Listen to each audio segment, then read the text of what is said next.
So this has actually been quite an exciting week in the world of soft drinks, particularly carbonated soft drinks, because Keurig Green Mountain, the producer of single-serve coffee machines, coffee and tea machines in North America, have actually introduced a Keurig Kold machine, which is the company's first attempt to bring their hot drink system into a cold drinks platform and offer pod-based single-serve cold drinks in the home.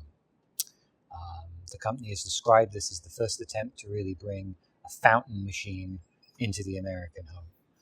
And so expectations are pretty high with this product, and it's drawing a lot of interest from consumers. But I think there are maybe 3 or 4 challenges that the company could face at this stage.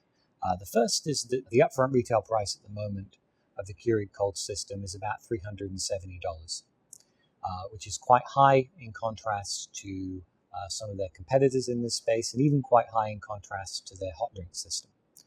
So I think there's a lot of upfront investment there, and that might be a drawback for some mainstream consumers at the moment. The second challenge I could see is that the portion size that the Keurig Kold is currently able to provide is about 8 ounces of beverage.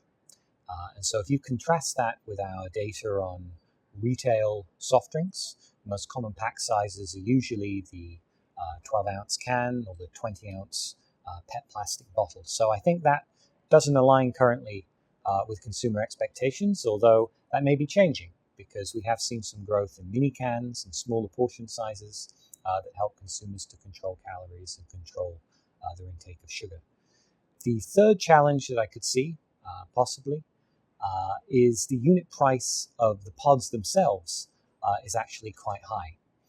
At the moment, a pack of 4 branded Coca-Cola products for the Keurig Kold machine retails at about $5. And so if you contrast that with an 8-ounce serving, that is quite high in contrast to a product that you could find in a vending machine or in retail. And then another challenge that I could foresee, at the moment at least, is the distribution is still quite limited. The company made the decision to launch the product online on the Keurig.com website to gauge interest, I think, at first, and then also in a few major urban markets. I believe it was about 7 cities at first. And so there may be plans to ramp that up. But I think the company has found that a big sales window for the hot drink system has been that holiday Christmas sales. And so it remains to be seen whether that's going to be sufficient to drive interest in the product initially.